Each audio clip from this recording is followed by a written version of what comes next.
In the fall of 2018, a research assistant named Patricia Vance sat across from a retired physician named Harold Simmons in a small conference room at Kittitas Memorial Hospital, a digital recorder placed between them on the table. The hospital was building an oral history archive, nothing more than that. Retired staff, decades of institutional memory, a handful of questions about equipment and staffing and what the emergency department had looked like before computers ran everything. Simmons was 79. He arrived early in a collared shirt he hadn't worn since his retirement dinner, and for the first 20 minutes, the interview went exactly the way Patricia expected. He talked about triage in the 1980s. He talked about a flu outbreak in 1991 that filled every bed in the building. He was warm, a little proud, the way people are when someone finally asks them to remember the work they spent their life doing. Then, Patricia, working from a list of local milestones the hospital wanted contextualized, mentioned the name Claire Donovan, the 9-year-old who had disappeared from the county fair in 1993, a case every long-time resident of Ellensburg still knew by name. Simmons stopped talking. Patricia would later describe it, in her own notes, as a change in the room itself, not dramatic, nothing like it plays in films. He simply set down the coffee cup he'd been holding, and for 11 seconds, according to the recording, he said nothing at all. "I always thought it was strange," he said finally, his voice lower than it had been a minute earlier. "But I never imagined it could be connected." Patricia asked him what he meant. She assumed, reasonably, that he was about to describe something he'd read in the newspaper, some theory he'd carried the way everyone in town carried one. He wasn't. "There was a girl," he said, "brought in the next morning. I never wrote it down anywhere because there was nothing to write. Nothing wrong with her, clinically. But I've thought about her more than I've thought about most patients I actually treated for something serious. For 25 years, Harold Simmons had told no one. Not the detectives who canvassed the town in 1993.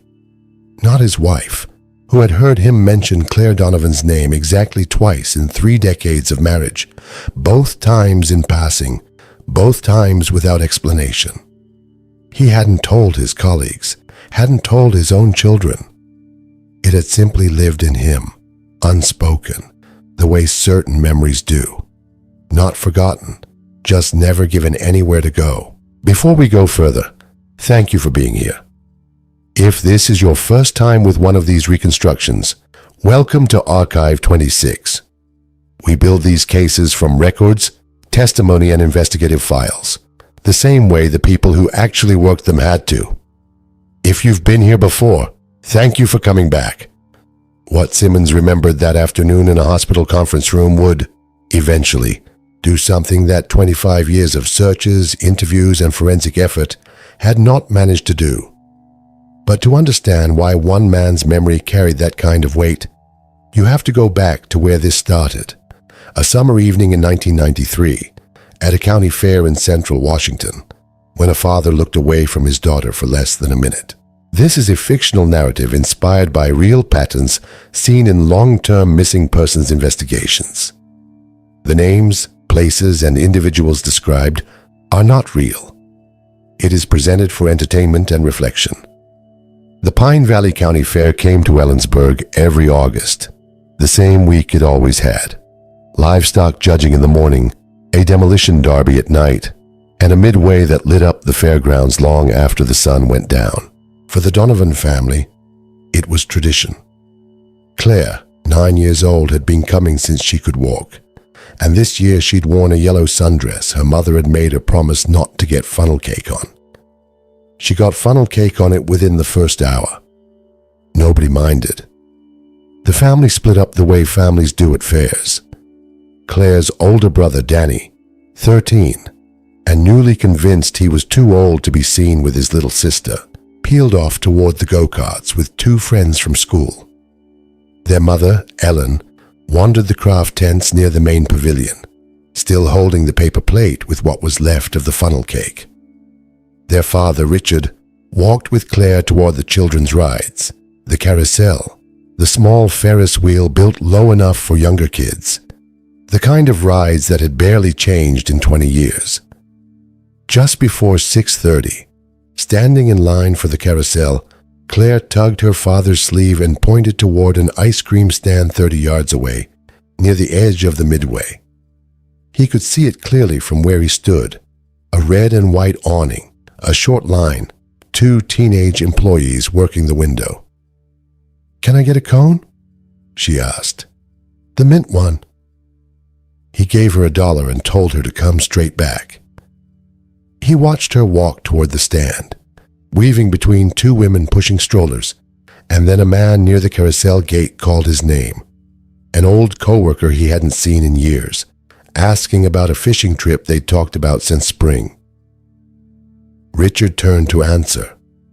It was, by his own account, no more than a minute, maybe less.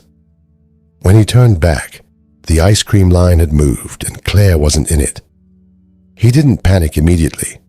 Fairs are loud and crowded and children drift. He checked the stand first, then the nearest rides, then the restrooms near the pavilion, telling himself each time that she'd simply wandered somewhere logical, and he'd find her within the next 30 seconds.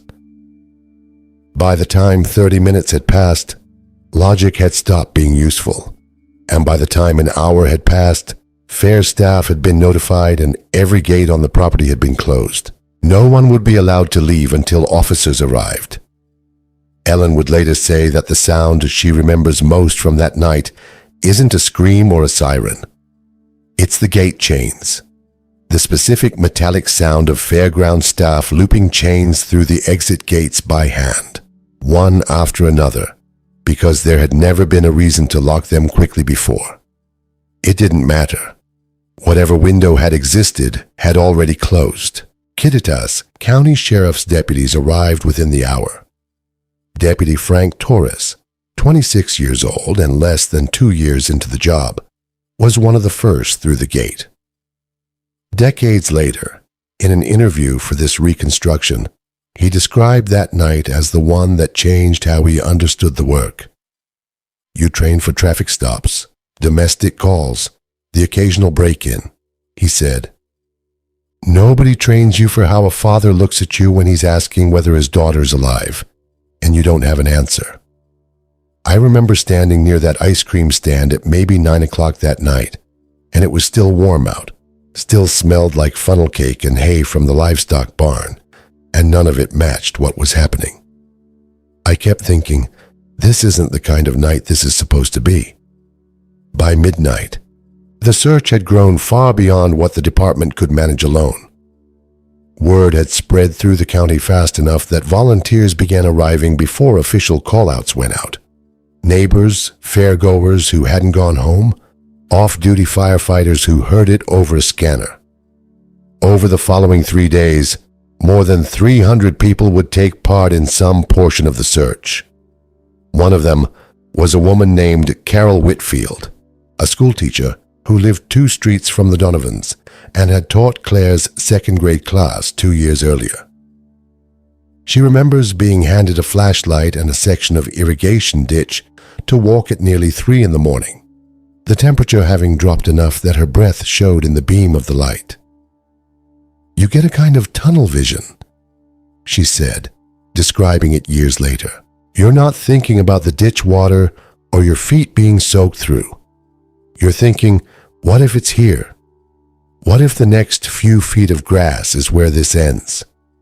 And then it isn't, and you keep walking, and some small part of you is relieved, and another part of you hates yourself for being relieved, because relief means she's still out there, somewhere you haven't looked yet." Search dogs worked the parking lots and surrounding pasture land through the second night. A helicopter passed low over nearby farmland at first light. Divers checked the irrigation canals that ran along the eastern edge of the property, methodically, section by section, through water cold enough that they worked in shifts of 20 minutes at a time. They found two things: a paper ice cream cup, half melted, discarded near a trash bin close to where Claire had been standing in line, and a small beaded bracelet, the kind sold at a craft booth near the pavilion. The same booth Ellen had been standing at less than an hour before, half buried in gravel near the western parking lot, nearly a full football field from the ice cream stand. Investigators were troubled by the distance from the start. To cover that ground, 2 rows of vendor tents, a fenced livestock enclosure, a stretch of open gravel, in under a minute without a single person noticing, meant one of two things. Either Claire had walked willingly with someone she had no reason to fear, or someone had moved fast enough and calmly enough to carry a child through a crowd of thousands without drawing a single eye. Neither possibility offered anyone comfort. Neither could be proven. They found nothing else. No torn clothing, no signs of struggle, no witness who remembered seeing her pass the ice cream line. Investigators opened files on every registered sex offender within 100 miles before the week was out. They interviewed long-haul truckers who had passed through the corridor that weekend, cross-referencing fuel logs with the fair's operating hours. They spoke to seasonal fair employees, vendors, midway operators who traveled the circuit town to town. By the end of September, more than 200 formal interviews had been logged. 2 names, in particular, consumed weeks of the investigation. The first was a maintenance worker who had been hired by the fair only that summer, whose alibi initially couldn't be confirmed because the co-worker who was supposed to have been with him had left the fairgrounds early without telling anyone. For 9 days, he was the department's primary focus. His truck searched, his home searched, his movements for the entire evening reconstructed hour by hour. On the 10th day, the missing co-worker was located in Yakima, and his account matched the maintenance worker's story exactly. The lead collapsed. The second was a man seen photographing the midway rides that evening, reported by 2 separate fairgoers who thought his behavior seemed unusual. He turned out to be a hobbyist photographer, documenting vintage carnival equipment for a magazine that covered traveling fairs. His film, once developed and reviewed by investigators, showed rides and machinery, not children, and placed him nowhere near the ice cream stand at the relevant time. Neither lead led to Claire. Neither was the last false direction the case would take. But in that first month, each one felt, briefly, like it might be the answer. And each collapse cost the family something that was harder to replace than time. A third lead consumed the department through the following spring. A woman driving through Ellensburg in March of 1994 called the sheriff's office to report that she'd seen a girl matching Claire's description at a rest stop outside Pendleton, Oregon, crying near a vending machine while a man waited by a parked sedan. The tip was specific enough. A description of the man's jacket, a partial plate number recalled imperfectly. That Colton's predecessor drove to Pendleton himself and spent 4 days working the rest stop's staff and nearby motels. The sedan was eventually traced to a traveling insurance salesman with no connection to the case whatsoever, whose daughter, it turned out, had indeed been crying that afternoon over a canceled trip to see her grandmother. The department apologized to the family, quietly, and closed the lead.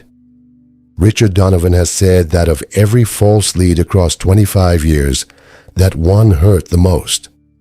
Not because it was more plausible than the others, but because it was the first one specific enough to make him drive the 3 hours to Pendleton himself, alone, before the department had even finished confirming it was nothing. Richard Donovan gave a single interview to the local paper that October, at his wife's request rather than his own. He said almost nothing about theories or suspects. He said only this: "She was in the middle of a sentence when she left. She was telling me about a horse she'd seen in the livestock barn, and I told her to finish telling me when she got back with her ice cream. I keep waiting to hear the rest of that sentence. None of it led to Claire. What people rarely understand about a case like this is what happens after the search teams go home and the newspaper stops running updates. The Donovans didn't leave Ellensburg. They stayed in the same house on the same street. Through every anniversary, the local paper marked with a short article and the same photograph. 9 years old, missing a front tooth, laughing at something outside the frame. Danny grew up, went to college 2 hours away, came home most holidays, and eventually married a woman named Sarah who learned about his sister, not from him directly at first, but from a framed photograph on his parents' living room wall that no one ever explained until she asked. Their children, Claire's niece and nephew, born decades after she disappeared, grew up understanding their aunt only as an absence with a name attached to it. Danny would later say that the hardest part of raising his own kids wasn't deciding what to tell them. It was realizing there was almost nothing to tell. No stories he could offer beyond the ones frozen at age 9. No sense of who she might have become. A local reporter named Diane Okafor covered the case for the Ellensburg paper starting in 1998, 5 years after the disappearance, and continued writing about it in some form for the next 2 decades.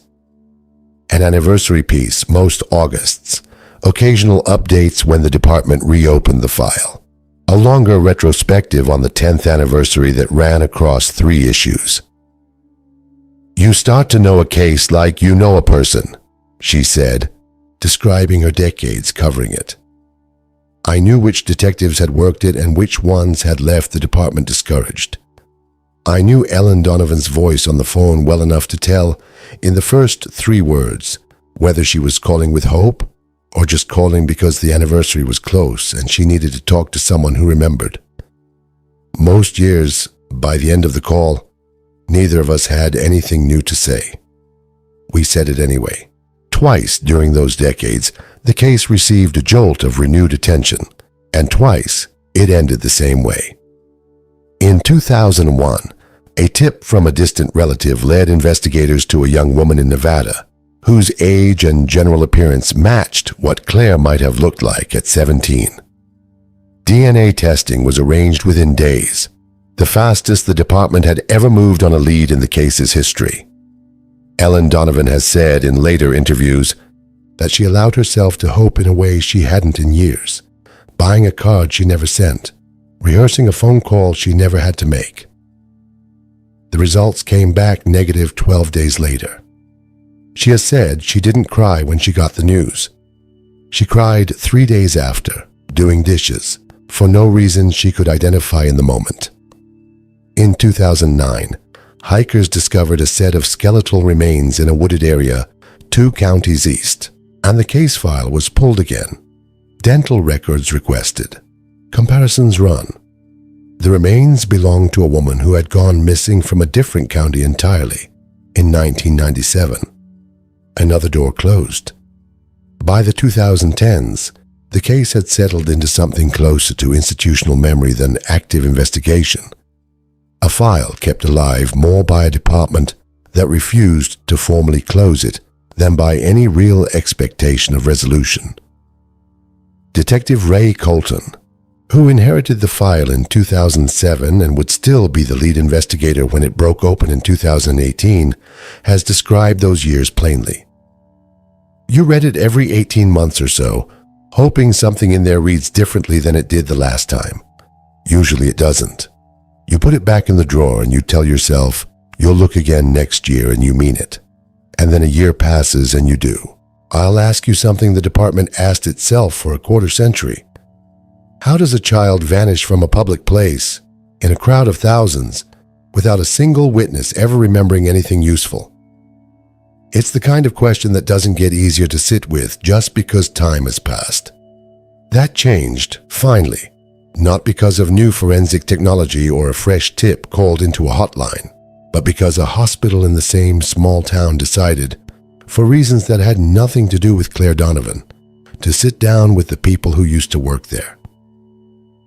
Patricia Vance's job, in the weeks after the Simmons interview, wasn't to investigate. It was to catalog. But she couldn't stop thinking about the 11 seconds of silence on the recording, and eventually, she did what any careful researcher would do. She called Detective Colton's office and asked whether anyone would want to hear it. Colton listened to the recording twice before calling Simmons himself. What Simmons described in that second, more formal conversation was this. On the morning after Claire's disappearance, he placed it, from memory and later confirmed against the emergency department's sign-in ledger, at just under 18 hours after she was last seen. A man and a woman brought a young girl into the Kittitas Memorial Emergency Department. She had a shallow laceration above her left eyebrow and the specific, hollow-eyed exhaustion of someone who hadn't slept. The man said she'd fallen during a long car trip, hit her head on the door frame when the vehicle braked hard. It was a plausible story. The injury was consistent with it. Simmons had no clinical reason in that moment to think otherwise. What stayed with him was smaller than the injury. I asked her name. Simmons told Colton. Standard intake, nothing unusual about the question. And she looked at me. I remember her looking directly at me, which the man hadn't been doing. He'd been answering for her the whole time. And she opened her mouth. She got as far as what sounded like the start of a word, maybe a syllable. The man spoke over her. She's very nervous, he said, and reached over to smooth her hair back from the cut on her forehead, a gesture Simmons remembered as gentle on its surface and, in retrospect, unmistakably controlling. The conversation moved on.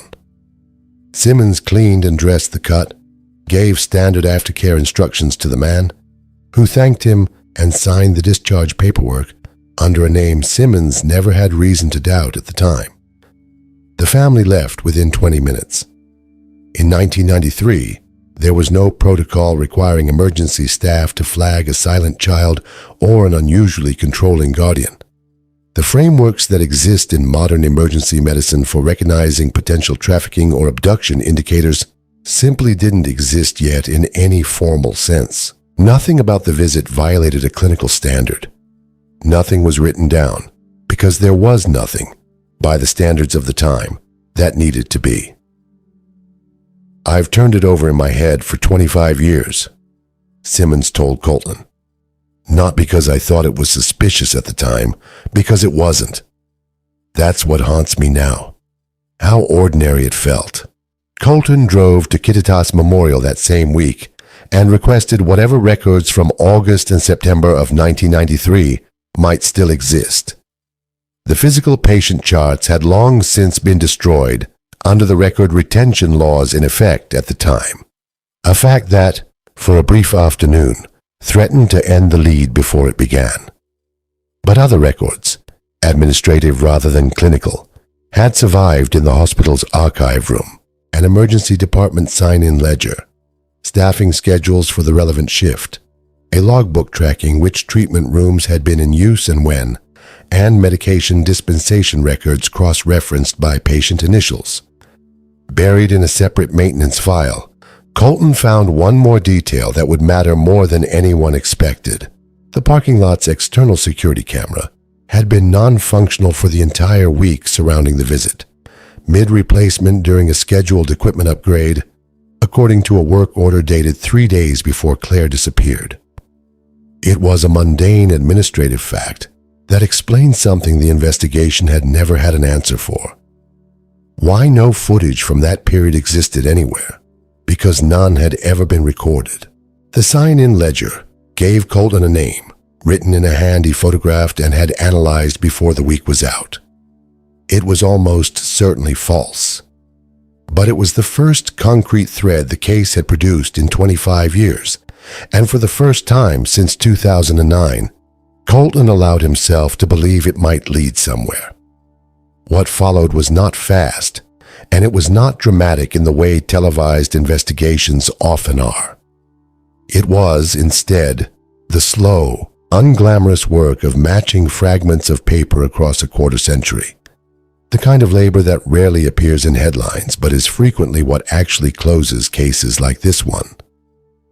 The handwritten name from the sign-in ledger gave Colton's team a starting point, though they assumed from the outset it was false. They requested archived fuel receipts from gas stations along the highway corridor running south from Ellensburg toward the Oregon border, the same route Kittitas Memorial sat directly along, and cross-referenced them against toll records the state transportation department had, remarkably, preserved on aging microfilm.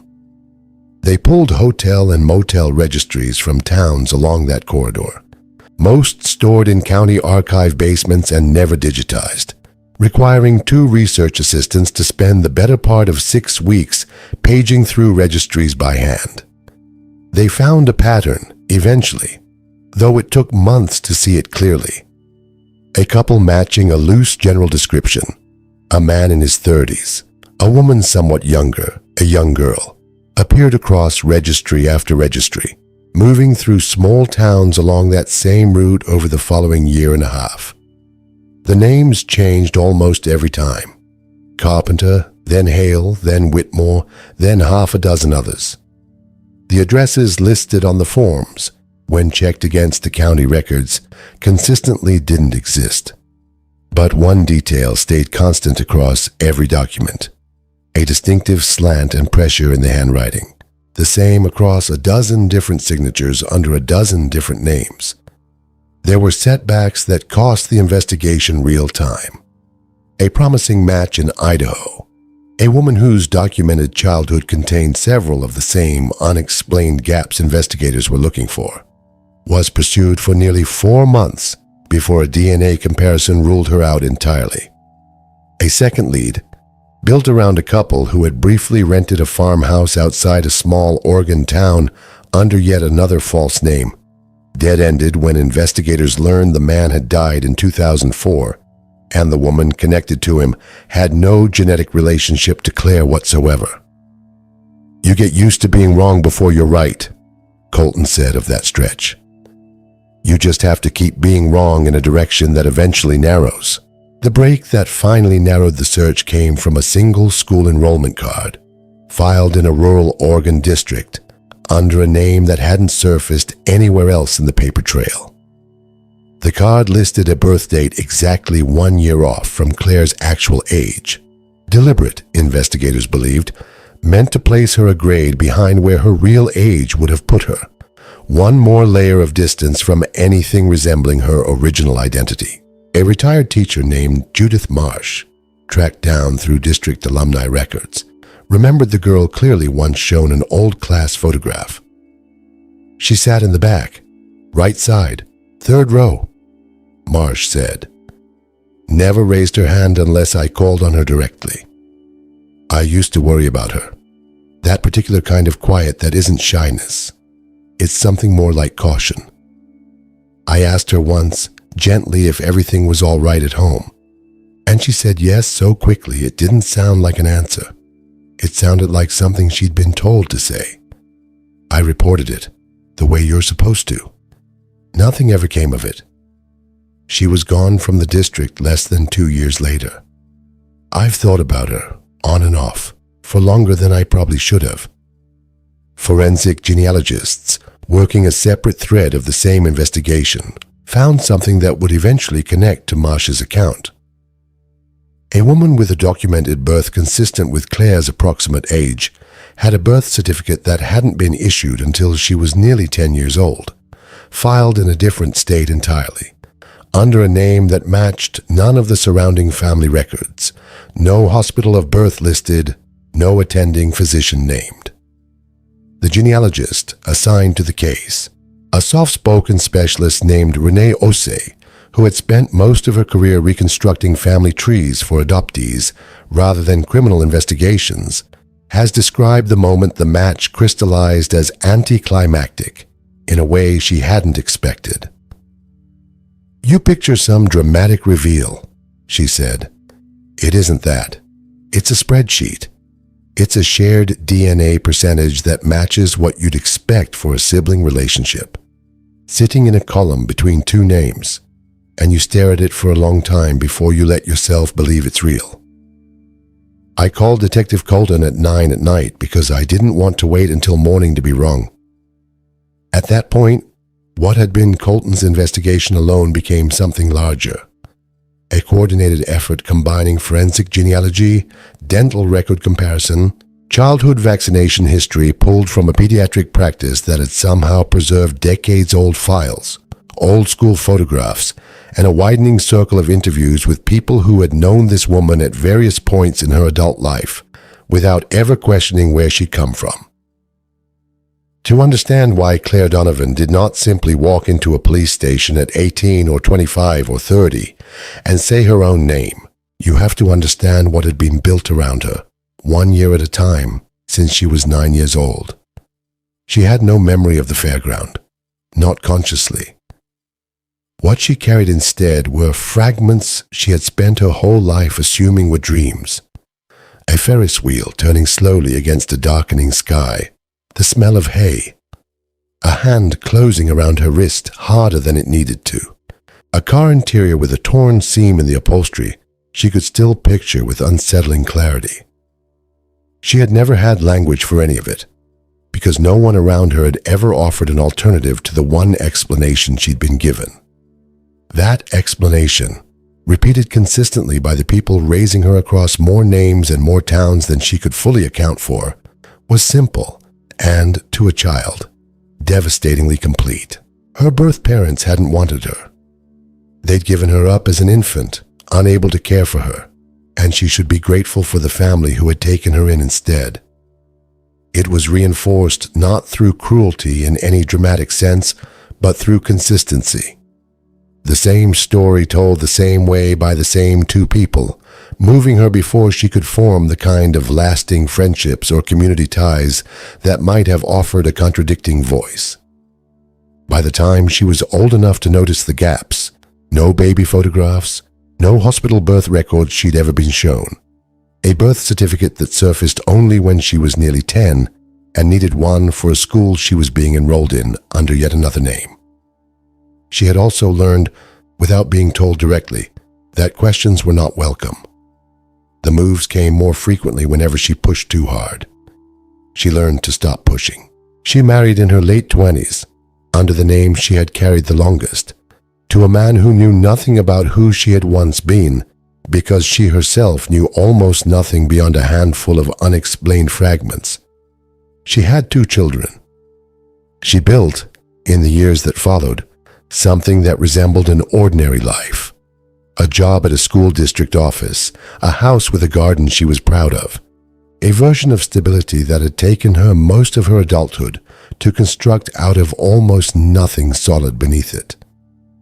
Coming forward, when investigators finally reached her, meant more than simply confirming a name. It meant confronting the possibility that everything she had built, her marriage, her children's understanding of their family, her own sense of who she was, sat on top of something she hadn't chosen and couldn't fully explain even to herself. It meant, potentially, legal complications she didn't understand and feared more than she could articulate. And beneath all of it sat a fear that had never fully left her, one she would later describe as having no clear source and no clear endpoint. A fear of the man who had raised her, even decades after she'd stopped seeing him, even after learning, partway through the investigation, that he had died nearly a decade earlier and could no longer reach her at all. It wasn't reluctance to know the truth that kept her silent for so long. It was that no single moment in 30 years had ever handed her enough certainty to act on the doubt she carried, until the evidence investigators assembled finally did. The call came to Colton's office on a Tuesday morning in March, nearly a year and a half after Patricia Vance had first turned on a recorder in a hospital conference room. The DNA laboratory results were unambiguous. The woman investigators had spent months tracing through school records, handwriting samples, and a late-filed birth certificate was, by every genetic marker compared, Claire Donovan. Colton has said that reading the report felt less like triumph and more like something closer to disbelief. The particular disorientation of finally holding proof for something you'd stopped fully expecting to find. He called Ellen and Richard Donovan himself, choosing to drive to their house rather than deliver it by phone. Ellen would later say she knew, from the moment she saw his car in the driveway on a weekday afternoon, that whatever he was about to say would change the rest of her life one way or another. She didn't remember much of what he said first. She remembered the words, "We found her," arriving somewhere in the middle of the conversation, and everything after that arriving in fragments. Richard's hand finding hers on the kitchen table, the sound she made that she couldn't afterward classify as crying or something else entirely. Investigators approached Claire, still living under the last name she'd carried for over a decade, still unaware that anyone was looking for her at all, with the caution the case demanded. Colton has described the first meeting as delicate in a way nothing else in his career had prepared him for. How do you tell a woman that the family she believes gave her away never did? That the man who raised her had taken her from a fairground when she was 9 years old, without the moment collapsing entirely under its own weight? She didn't believe it at first. She has said, in the one interview she's given since, that her first instinct wasn't hope, but fear. A lifetime of instability teaching her to distrust anything that arrived too suddenly, too completely. A second DNA sample was taken. A forensic genealogist sat with her for nearly 3 hours, walking her through the family tree matches in plain, unhurried language, showing her photographs of a boy who would become the brother she'd never known she had. The call with Danny came last, and by his own account, it was the hardest and easiest conversation of his life at once. He recognized nothing about her voice, and yet, within minutes, she mentioned, unprompted, unaware of its significance, a memory of a horse in a barn that smelled like hay and sawdust, a fragment she'd always assumed was an invented childhood dream. It was the last thing she remembered clearly before the gap that swallowed the rest of that evening. It matched, almost word for word, the sentence she'd been in the middle of telling her father the night she disappeared. What the full investigation eventually pieced together was not the story of a child who vanished into silence and simply chose to stay there. It was the story of a 9-year-old taken across state lines within a day of her disappearance, moved repeatedly through towns where she had no roots and no school records under her real name, raised inside a fabricated account of abandonment, reinforced by isolation and constant relocation. A story a child had no practical means to verify or escape. And an adult, once the story had calcified into the only version of her own life she'd ever known, had no clear path to safely unwind. Dr. Simmons's account did not solve the case by itself. What he remembered was smaller than that. A frightened child trying, for one interrupted moment, to answer a simple question before someone else answered for her. But that single detail became the first thread in a chain of independent evidence. An administrative ledger, a broken security camera, a stack of false signatures, a school enrollment card, a genetic match, that together, 25 years later, finally allowed investigators, and Claire herself, to reconstruct what had happened to her. Richard Donovan, when asked what he remembered most from the day he finally saw his daughter again, didn't describe her face, or her voice, or the moment they embraced outside the courthouse where the reunion had been arranged. He described something smaller. The meeting had been scheduled for 2 in the afternoon, in a small side room the courthouse used for mediation, rather than anything more formal. Ellen had changed her clothes 3 times that morning, settling finally on nothing special at all. A decision she later said felt less like giving up and more like refusing to let the day feel staged. Richard had said almost nothing in the car.